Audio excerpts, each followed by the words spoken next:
Hello students, welcome to my YouTube channel Pharmacy Lessons Made Easy. The topic that we are going to discuss today is the mathematical derivation of Fourier's law. As Fourier's law states the heat transfer by conduction, we shall be talking about how the heat transfer is actually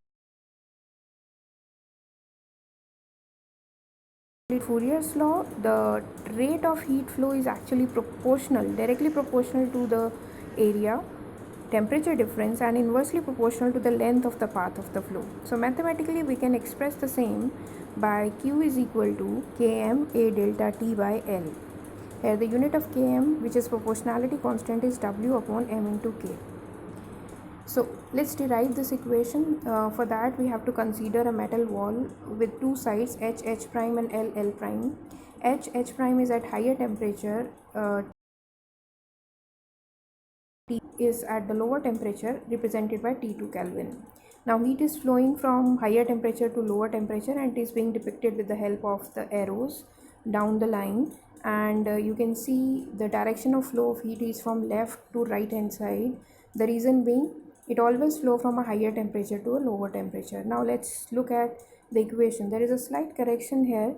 dq by theta is nothing but the time taken for this heat transfer to take place, is actually dependent on the proportionality constant, the area, the difference in temperature, as well as the length or the thickness of the metal wall. If we have considered a very small portion, you can see here dl, which is shown in the diagram. You can see this portion dl, right? So this is the very small portion which we are actually considering for this.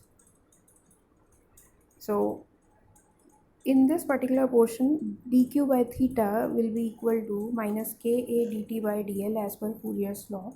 Now what we have to do for the whole slab, the whole metal wall, we have to integrate this equation and put the limits so as to achieve the integrated equation.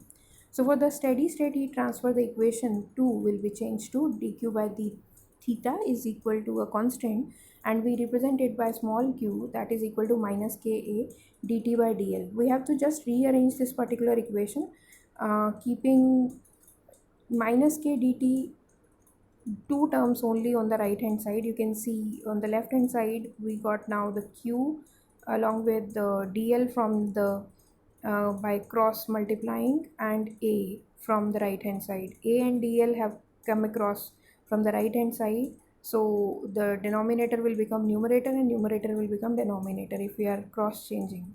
So the equation 4 has now become q dl upon a is equal to minus k dt. Now we have to put the limits and integrate them. So putting the lower limit for length as well as upper limit for length, the lower limit for temperature as well as the upper limit of temperature. So in this particular case q is not at all a variable, so we are keeping it outside, and the length is varying from 0 to capital L, the entire length, and the temperature is varying from T1 to T2. But there is a negative sign, that means the change in the temperature is uh, following the opposite trend of the difference in temperature, right? So it is actually flowing in from left to right, so that's why this negative sign is there. There is always a decrease in temperature. So putting those limits, dl upon a, q by a will come outside, and dl will be integrated. That means 1 into dl will be integrated from 0 to l. So 1 into dl after integration will lead to the value of ql, okay, and k into dt, that means dt is getting integrated. 1 into dt, k will be the constant that will come outside. Dt 1 into dt will be integrated from t1 to t2 limits, will result into kt t1 by t2. So that negative sign if we remove, then the limits will change themselves. Earlier it was t1 to t2, now it has become t2 to t1. So there is a small correction here.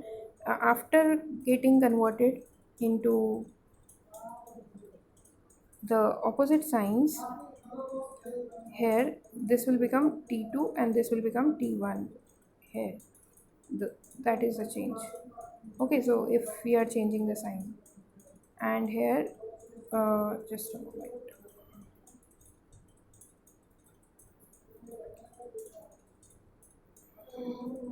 This is L upon A.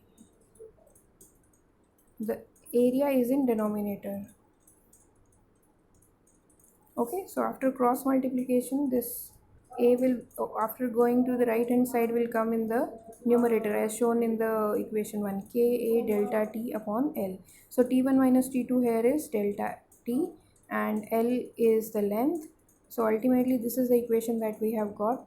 Now the driving force upon resistance was the main formula for rate of heat transfer, right? So if we talk about that, the rate of heat transfer, then in the terms of driving force by resistance, driving force is the difference in temperature, so delta T only will come on the numerator.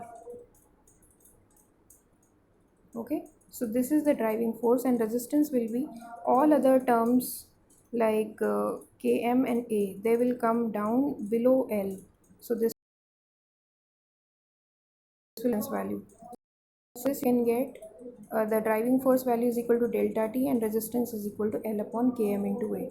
So this was all about the derivation of Fourier's law. I hope you have learned how to derive the Fourier's law equation for conduction of heat through a metal wall.